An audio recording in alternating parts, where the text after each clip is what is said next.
بسم اللہ الرحمن الرحیم ناظرین، وی لاگ نمبر ہے 207 اور دوسری قسط ہے اور ہیڈنگ ہے سیاہ چہرے والے اور سفید چہرے والے کون لوگ ہیں۔ ناظرین، پیج ہے 146، معارف القرآن جلد نمبر 2، سورت آل عمران نمبر 3 اور آیت نمبر ہے 109، اور ہیڈنگ معارف و مسائل کا چل رہا ہے اور سب ہیڈنگ سیاہ چہرے والے اور سفید چہرے والے کون لوگ ہوں گے۔ ناظرین، یہ قرآن کریم کا ترجمہ، تشریح، تفسیر اور تلاوت کلام پاک روزانہ کی بنیاد پر ہم آپ کے سامنے رکھ رہے ہیں۔ اس کتاب کا ٹائٹل ہے معارف القرآن جلد نمبر 2، سورت آل عمران سے لے کر سورت النساء تک، پارہ نمبر 3 کا رکوع نمبر 9 سے لے کر پارہ نمبر 6 کا رکوع نمبر ہے 4۔ رائٹر ہیں اس کتاب کے حضرت مولانا مفتی محمد شفیع صاحب عثمانی رحمۃ اللہ علیہ، مفتی اعظم پاکستان۔ نحمدہ ونصلی علی رسولہ الکریم، بسم اللہ الرحمن الرحیم۔ قال النبی صلی اللہ علیہ وسلم، خیرکم من تعلم القرآن وعلمہ۔ بہترین لوگ وہ ہیں جو خود بھی قرآن پڑھیں، دوسروں کو پڑھائیں، سکھائیں، لکھائیں۔ آتش نمرود ہے اب تک جہاں میں شعلہ ریز، ہو گیا آنکھوں سے پنہاں کیوں تیرا سوزے کہن۔ تھا جواب صاحب سینا کی مسلم ہے اگر، چھوڑ کر غائب کو تو حاضر کا شہدائی نہ بن۔ سیاہ چہرے والے اور سفید چہرے والے کون لوگ ہیں؟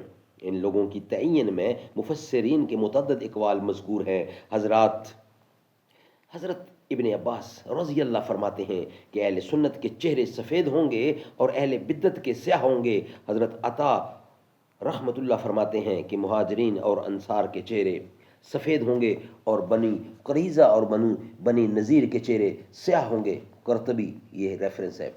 امام ترمذی رحمت اللہ نے حضرت ابو امامہ رضی اللہ سے ایک حدیث نقل کی ہے کہ اس سے مراد خوارج ہیں، یعنی سیاہ چہرے خوارج کے ہوں گے اور سفید چہرے ان لوگوں کے ہوں گے جن کو وہ قتل کر دیں گے۔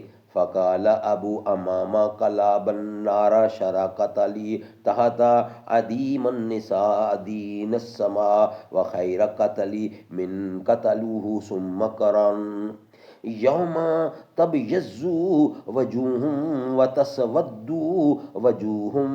ابو امامہ رضی اللہ سے جب یہ پوچھا گیا کہ آپ نے یہ حدیث حضور سے سنی ہے تو آپ نے جواب میں شمار کر کے بتلا دیا کہ اگر حضور سے میں نے 7 مرتبہ یہ حدیث سنی ہوئی نہ ہوتی تو میں بیان نہ کرتا۔ سبحان اللہ۔ حضرت اکرمہ فرماتے ہیں کہ سیاہ چہرے اہل کتاب کے ان لوگوں کے ہوں گے جو آپ کی بعثت سے قبل تو آپ کی تصدیق کرتے تھے، لیکن جب آپ مبعوث ہوئے تو بجائے آپ کی تائید و نصرت کرنے کے الٹا تکذیب کرنی شروع کر دی۔ تفسیر قرطبی۔ مذکورہ اقوال کے علاوہ اور بھی بہت سے اقوال ہیں، لیکن ان سب میں کوئی تعارض نہیں ہے، سب کا حاصل ایک ہی ہے۔ امام قرطبی رحمۃ اللہ نے اپنی تفسیر میں آیت یوم تبیض وجوہ وتسود وجوہ کے متعلق فرمایا کہ مومنین مخلصین کے چہرے سفید ہوں گے، لیکن ان کے علاوہ ان تمام لوگوں کے چہرے سیاہ ہوں گے جنہوں نے دین میں تغیر و تبدل کیا ہو، خواہ وہ مرتد اور کافر ہو گئے ہوں، خواہ اپنے دلوں میں نفاق کو چھپائے ہوئے ہوں، ان سب کے ساتھ یہی معاملہ کیا جائے گا۔ تفسیر قرطبی۔ ناظرین، یہ تھا ہمارا ویلاگ، کمپلیٹ ہوا۔ انشاءاللہ نیکسٹ ویلاگ ہے، یعنی ویلاگ نمبر 208 ہوگا نیکسٹ، اور اس کی قسط ہوگی تیسری، اور اس کا ہیڈنگ ہوگا چند اہم فوائد اسی کے، وہ ہم آپ کے سامنے رکھیں گے مگر نیکسٹ ویلاگ کی صورت میں۔ جو ہوں فرعون میں ان کو خدا کہہ دوں یہ مشکل ہے، جو ہوں دجال ان کو انبیاء کہہ دوں یہ مشکل ہے۔ مجھے زنجیر پہنا دو، مجھے سولی پہ لٹکا دو، مگر میں راہزنوں کو رہنما کہہ دوں یہ مشکل ہے۔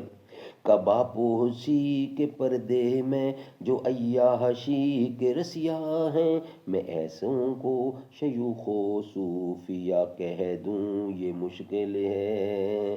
جو ہوں فرعون میں ان کو خدا کہہ دوں یہ مشکل ہے۔